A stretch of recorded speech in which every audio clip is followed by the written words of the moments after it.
কিভাবে পারমাণবিক জ্বালানি থেকে তৈরি হয় বিদ্যুৎ? পারমাণবিক বিদ্যুৎ কেন্দ্রে ব্যবহার করা হয় ইউরেনিয়াম। বিশেষ প্রক্রিয়ায় ইউরেনিয়ামের পরমাণু ভেঙে তৈরি করা হয় তাপ, যাকে বলা হয় নিউক্লিয়ার ফিশন। এই তাপ দিয়ে পানি ফুটিয়ে তৈরি করা হয় উচ্চ চাপের বাষ্প। বাষ্প ঘোরায় টারবাইন, আর সেই টারবাইনের সাথে যুক্ত জেনারেটর উৎপন্ন করে বিদ্যুৎ।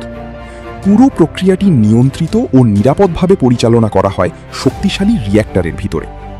কম কার্বন নিঃসরণ আর উচ্চ ক্ষমতার কারণে পারমাণবিক শক্তি ভবিষ্যতের বিদ্যুতের একটি বড় সম্ভাবনা হিসেবে দেখা পানি হচ্ছে। স্রোতকে কাজে লাগিয়ে সহজেই কিভাবে বিদ্যুৎ উৎপন্ন করা হয় দেখুন। এর জন্য দরকার হবে একটি টুইস্ট প্রপেলার, এর সাথে একটি বেয়ারিং শ্যাফট ও সাইকেলের গিয়ার সংযুক্ত করে দিতে হবে। এরপর ওপরে মিনি গিয়ারের সাথে একটি মোটর লাগিয়ে চেন দিয়ে যুক্ত করে দিতে হবে। এবার দেখা যাক কি পরিমাণ বিদ্যুৎ আপনি কি জানেন এমন একটি বিদ্যুৎ কেন্দ্র আছে যেখানে হাজার হাজার আয়না একসাথে সূর্যের আলোকে এতটাই শক্তিশালী করে তোলে যে সেখানে তৈরি হয় আগুনের মতো তাপ, যা দিয়ে পুরো শহর চালানো সম্ভব। চীনের মরুভূমির বিশাল প্রান্তরে দাঁড়িয়ে আছে এই অবিশ্বাস্য প্রযুক্তি।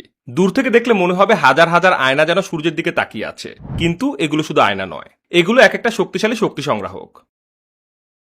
এই প্রযুক্তির নাম কনসেন্ট্রেটেড সোলার পাওয়ার। এখানে প্রতিটি আয়না, যাকে বলা হয় হ্যালিওস্ট্যাট, সূর্যের আলোকে একটি নির্দিষ্ট টাওয়ারের দিকে প্রতিফলিত করে। যখন হাজার হাজার আয়না একসাথে আলো ফোকাস করে, তখন সেই জায়গার তাপমাত্রা পৌঁছে যায় প্রায় 500 ডিগ্রি সেলসিয়াস বা তারও বেশি। এই প্রচন্ড তাপে গরম করা হয় মল্টেড সল্ট বা গলিত লবণ। এই গলিত লবণ তাপ ধরে রাখতে পারে অনেকক্ষণ, এমনকি সূর্য ডুবে যাওয়ার পরও। ফলে এই প্ল্যান্ট শুধু দিনে নয়, রাতেও বিদ্যুৎ উৎপাদন করতে পারে। তারপর এই তাপ ব্যবহার করে তৈরি করা হয় স্ট্রিম বা বাষ্প, যা ঘুরিয়ে দেয় টারবাইন, আর এই টারবাইন থেকে উৎপন্ন হয় বিদ্যুৎ।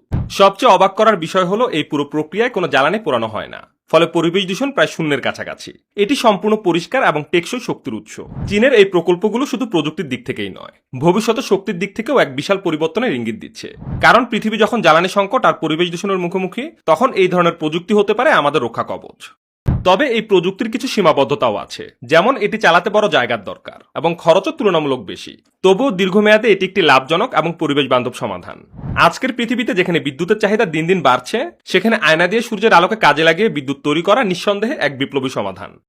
হয়তো খুব শীঘ্রই আমরা এমন এক পৃথিবী দেখব যেখানে সূর্যের আলোই হবে আমাদের প্রধান শক্তির উৎস, আর সেই আলোকে কাজে লাগাতে আয়নাই হবে সবচেয়ে বড় হাতিয়ার।